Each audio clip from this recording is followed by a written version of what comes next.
Hey guys, what's happening? How to set a stop loss on Kraken Pro. So let's get started. First of all, what you need to do, you need to go ahead and select the chart or select your trade, right? So I'm gonna click the bottom middle right here to go to my trade, right? And as you can see, what you're gonna do, you're gonna just scroll a little bit down, you're gonna see the take profit and stop loss. What you're gonna do, enter the percentage or the profit price, right?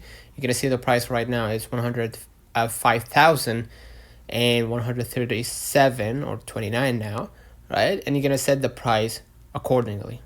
Okay, so let's say for example I want to enter a percentage, let's say 15%, and I'm gonna take my make my stop price at 20. Okay, if I'm buying, the profit will be at the top.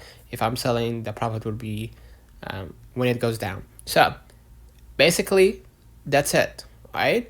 Please be aware that this is not a financial advice, so study the market accordingly before making any trade. Let me know in the comments if this video helped you. Don't forget to like and subscribe. Catch you in the next time.